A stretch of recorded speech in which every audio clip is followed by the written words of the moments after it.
Halo, ketemu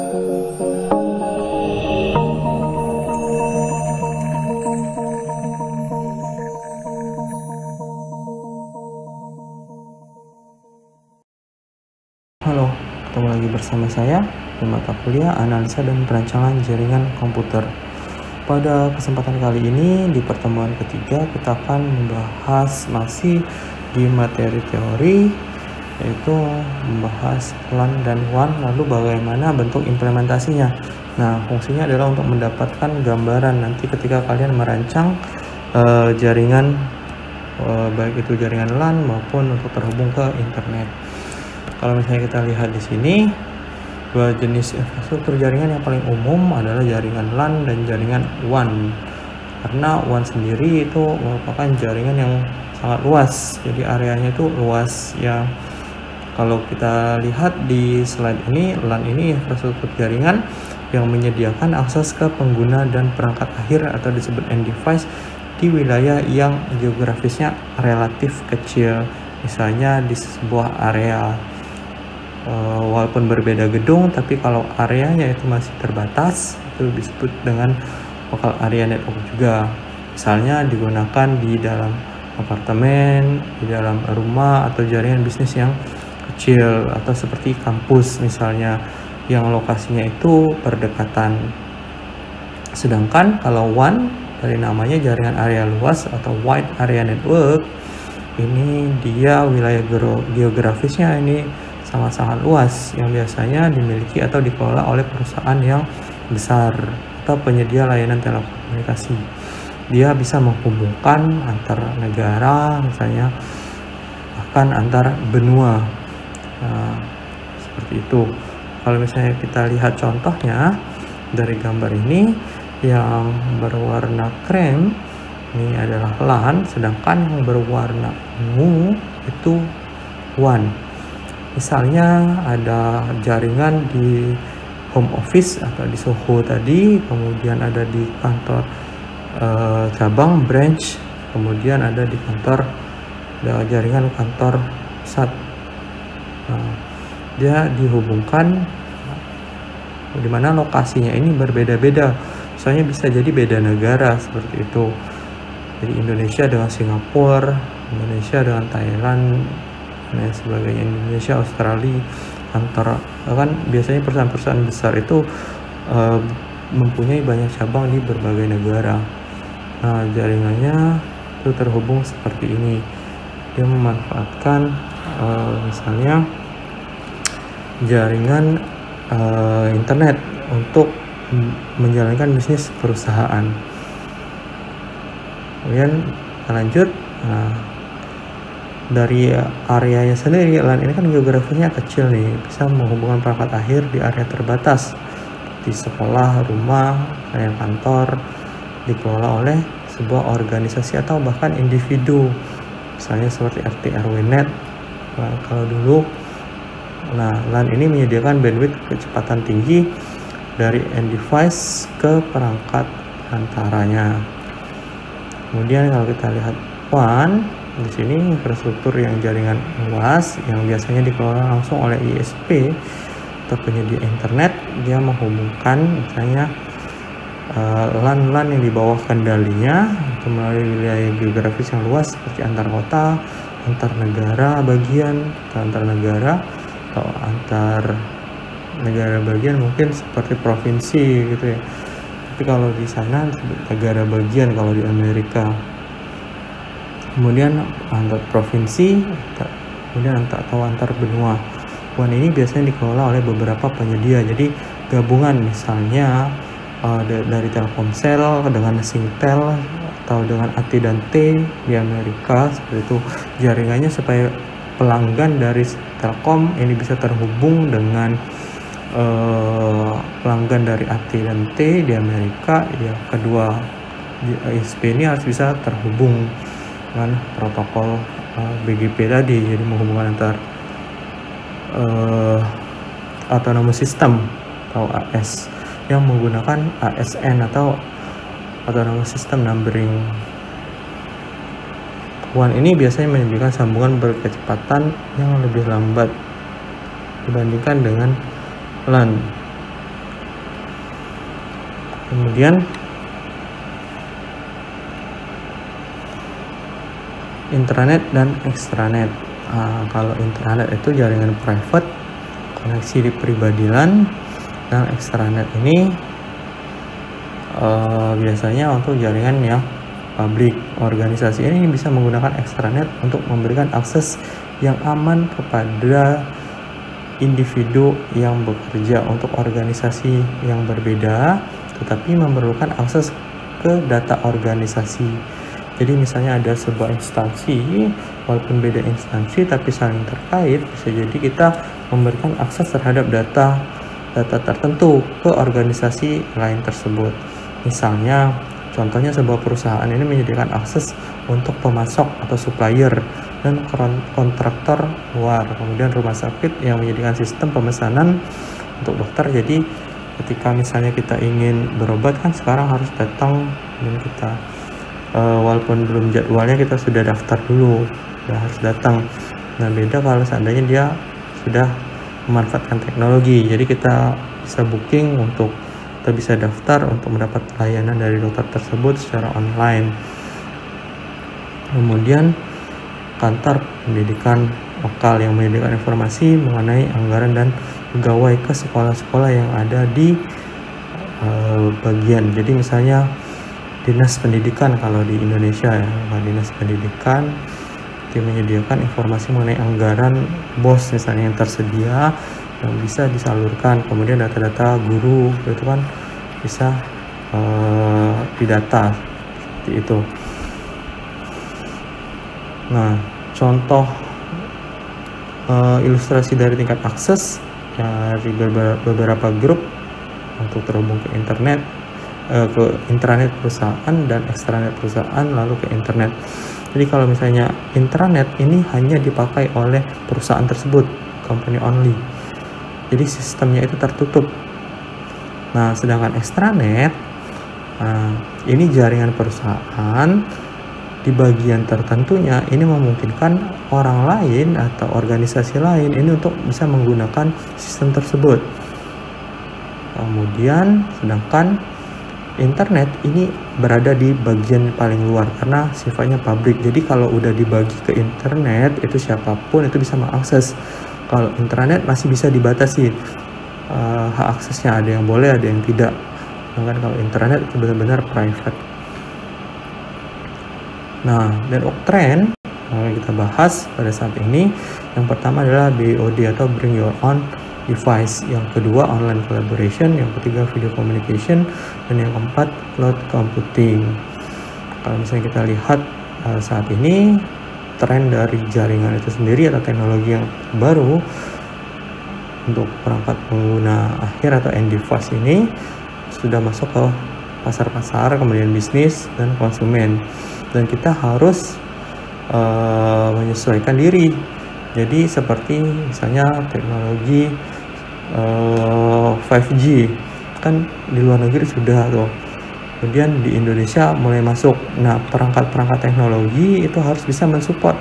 Percuma kalau jaringannya 5G kalau seandainya smartphone-nya itu belum support 5G tersebut, akhirnya ya tidak bisa digunakan. Nah, untuk bisa menikmati layanan tersebut kita harus mulai menyesuaikan. Tentunya disesuaikan lagi dengan kebutuhan, apakah kita emang benar membutuhkan kecepatan seperti itu, apakah worth it dengan biaya yang harus dikeluarkan. Nah, apakah misalnya ketika kita jualan online membutuhkan kecepatan, ya betul, tetapi harga yang harus kita bayar ini apakah sebanding dengan keuntungan yang akan didapatkan.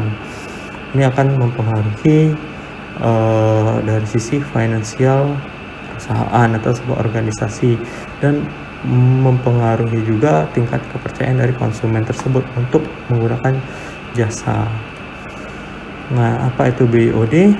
Kita akan bahas dari sini. Bring Your Own Device ini berarti perangkat apapun dengan kepemilikan siapapun digunakan di mana saja. Ya, namanya Bring Your Own, ya berikan atau berikan ya. Berikan your own device, perangkat yang kamu miliki. Jadi konsep perangkat apapun untuk konten apapun dengan cara apapun adalah tren utama global. Jadi dengan adanya BOD ini memungkinkan pengguna akhir seperti kita ini memiliki kebebasan untuk menggunakan alat pribadi untuk mengakses informasi dan berkomunikasi di seluruh jaringan bisnis ataupun kampus. Nah, dengan pertumbuhan perangkat yang lumayan cepat dan penurunan biaya yang terkait seperti penggunaan misalnya untuk pembuatan chip itu kan semakin lama misalnya semakin murah, makanya harga gadget smartphone sekarang misalnya kalau dulu kita ingin membeli smartphone yang canggih harganya mungkin bisa mahal, makanya zaman dulu perangkat handphone itu merupakan perangkat yang mewah, tetapi kan saat ini itu tidak seperti itu. Kemudian kita lihat di sini, maka dengan hal seperti itu karyawan maupun mahasiswa atau siswa ini dapat memiliki perangkat komputasi dan jaringan yang lebih canggih untuk kepentingan pribadi, termasuk laptop, notebook, tablet, smartphone, seperti itu dibeli oleh perusahaan atau sekolah ataupun dibeli oleh individu maupun keduanya. Jadi BOD ini kita atau pengguna diberikan kebebasan disesuaikan dengan kemampuan untuk memiliki alat-alat di jaringan suatu atau teknologi. Kemudian dengan alat tersebut kita bisa mengakses informasi yang dibutuhkan di internet tentunya. Kemudian yang selanjutnya online collaboration. Nah, online kolaborasi ini berarti kolaborasi berbasis online. Jadi kalau dulu ketika ingin kolaborasi ya harus secara offline. Saat ini dengan adanya teknologi tadi untuk berkolaborasi misalnya antar perusahaan, antar organisasi join untuk sebuah proyek yang bisa dilakukan secara online. Individunya ini tinggal terhubung ke jaringan. Nah, ketika terhubung ke jaringan kan tidak hanya mengakses data di dalam aplikasi, tapi juga bisa untuk berkomunikasi satu sama lain. Nah, kolaborasi di sini itu didefinisikan sebagai tindakan bekerja sama dengan orang lain dalam sebuah proyek bersama. Contohnya adalah meeting melalui Zoom yang dapat memberi karyawan sebuah kantor yang lagi WFH di kondisi COVID, siswa misalnya yang belajar online, guru yang mengajar online maupun pelanggan dan mitra kerja ini bisa langsung terhubung. Nah, kolaborasi ini saat ini menjadi prioritas yang kritis. Kenapa? Ya kondisi ini kita tidak tahu mau sampai kapan. Nah, tentunya ini merupakan hal yang sangat penting untuk menjadi prioritas yang digunakan oleh organisasi maupun individu. Nah, supaya tetap tetap produktif. Jadi bukan berarti ketika kita WFH atau belajar seperti kalian nonton di video ini kadang hanya awalnya saja kemudian udah di stop ya, seperti itu, tidak sampai akhir dengan alasan bosan dan lain sebagainya. Ya tidak seperti itu. Justru dengan adanya teknologi kalian bisa dengan nyaman misalnya kuliah di rumah. Kalau dulu misalnya harus datang ke kampus menggunakan pakaian bagus dan lain sebagainya, butuh persiapan. Nah, dengan adanya online collaboration ini kalian cukup di rumah saja, sehingga waktu yang lainnya bisa dimanfaatkan untuk hal-hal lain supaya makin banyak produktivitas yang kalian lakukan. Seperti itu. Kemudian selanjutnya ada video communication. Video communication ini bisa digunakan untuk berkomunikasi. Selain berkomunikasi bisa juga untuk kolaborasi dan hiburan seperti video call atau VC seperti itu ya. Kemudian berbagi melalui aplikasi lagi yang cukup populer sekarang, TikTok. Nah, seperti itu. Kemudian webinar misalnya seperti itu kan melalui video juga, video komunikasi. Jadi video ini alat yang sangat ampuh untuk berkomunikasi dengan orang lain baik secara lokal maupun global. Kemudian cloud computing, komputasi awan. Nah, ini tren juga di jaringan di teknologi pada saat ini. Nah, dengan adanya cloud computing kita bisa mengakses, menyimpan data, file-file pribadi kita, bahkan mencadangkan seluruh data-data di server. drive di server, misalnya ada beberapa directory, bisa diletakkan di cloud ini. Nah, mungkin sebagian orang masih belum bisa percaya karena tidak tahu siapa pengelolanya. Kalaupun tahu siapa pengelolanya, bagaimana instansi atau organisasi tersebut mengelola meskipun kita bayar. Jadi kita bayar misalnya untuk kapasitas tertentu, tapi apakah file kita aman, kan belum ada jaminan 100%. Nanti file-file tersebut bisa kita akses melalui internet. Keuntungannya adalah apabila kita mengupload file kita di cloud, itu biasanya ada sistem backup. Jadi untuk mengurangi kehilangan sebuah file. Kemudian komputasi awan ini karena dia ada pusat data. Pusat data ini adalah fasilitas yang digunakan untuk menampung sistem komputer dan komponen terkait. Sebuah pusat data ini dapat menempati suatu ruangan dalam sebuah gedung dan bisa juga beda-beda, dan di situ ada mekanisme untuk melakukan sinkronisasi data seperti itu. Jadi mungkin servernya terpisah-pisah, bisa beda negara gitu. Nah, kalau misalnya kita perusahaan kecil kan tentunya kita tidak ada data center ya. Data center harus dibangun dengan biaya yang lumayan besar. Nah, dengan adanya cloud computing atau penyewaan cloud ini, kita bisa tidak perlu beli, cukup sewa saja, biaya per bulannya berapa. Kemudian untuk keamanan, keandalan, dan toleransi kesalahan. Nah, di sini penyedia cloud seringkali menyimpan data di pusat data dengan sistem terdistribusi. Jadi dia tidak menyimpan semua data ini di satu tempat saja. Bisa jadi yang saya bilang tadi, beda negara, lokasi data centernya. Misalnya Google itu data centernya ya tidak hanya di Amerika, ada di Singapura dan negara-negara lainnya. Sehingga apabila salah satu sistemnya mati, dia masih bisa mendapatkan akses dari sistem yang lain. Gitu. Nah, untuk cloud sendiri kita ada 4 tipe. Yang pertama adalah public cloud, yang kedua private cloud, yang ketiga adalah hybrid cloud, dan community cloud. Nah, kemudian kita akan membahas teknologi tren yang ada di rumah. Jadi tidak hanya di perusahaan-perusahaan seperti yang kita bahas sebelumnya, seperti cloud computing. Nah, di rumah pun kita bisa mengubah banyak aspek. Misalnya teknologi rumah pintar atau smart home living, istilahnya seperti itu. Karena apa? Karena sensor-sensor sekarang itu sudah murah sekali. Misalnya untuk menghidupkan lampu, untuk mematikan lampu, untuk memantau menggunakan kamera, itu bisa atau dibuat otomasi. Untuk membuka pintu pagar seperti itu ya. Nah, kesemuanya itu bisa terintegrasi dalam peralatan sehari-hari.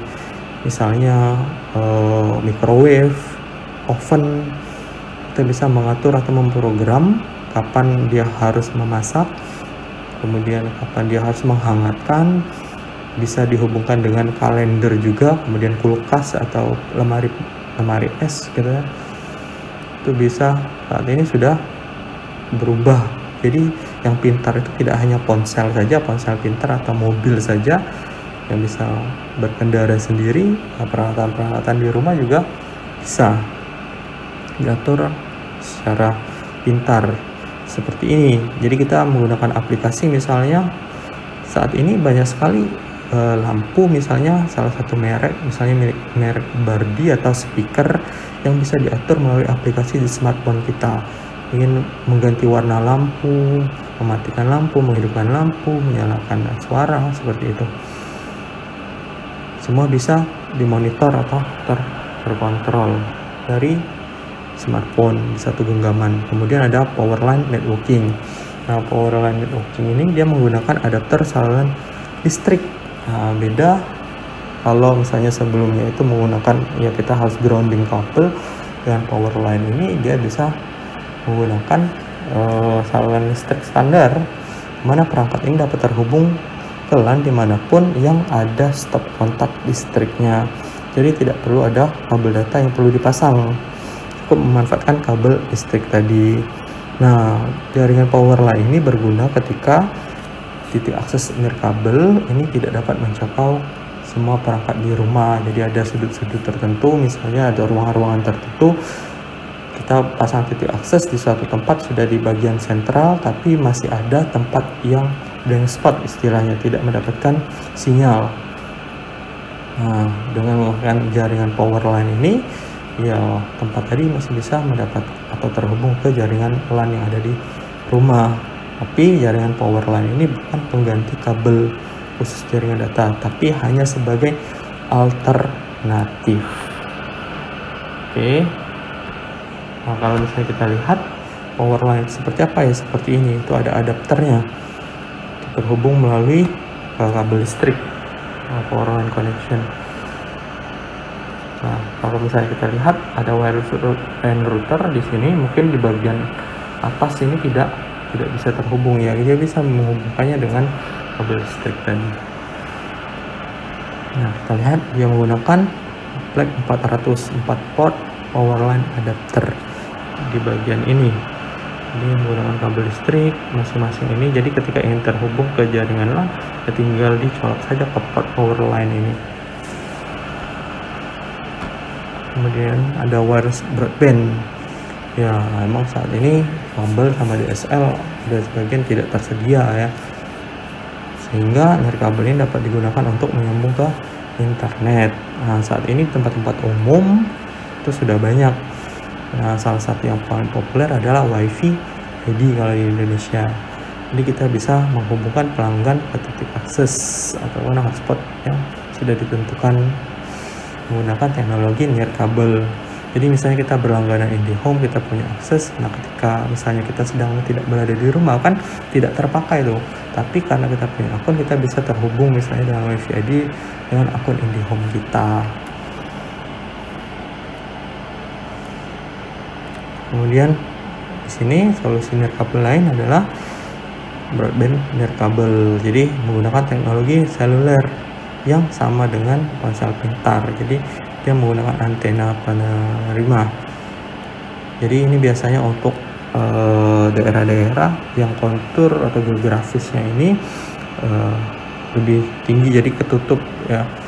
Dia bisa memanfaatkan ini dengan tiang misalnya agar supaya dapat menerima sinyal dari pemancar.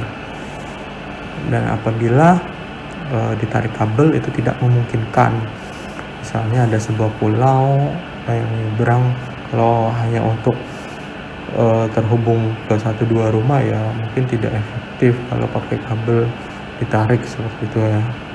Mungkin istilahnya tidak balik modal, tapi dengan menyediakan perangkat pemancar dan penerima ya nembak langsung sinyalnya, mungkin itu bisa menjadi alternatif untuk bisa menghubungkan ke jaringan.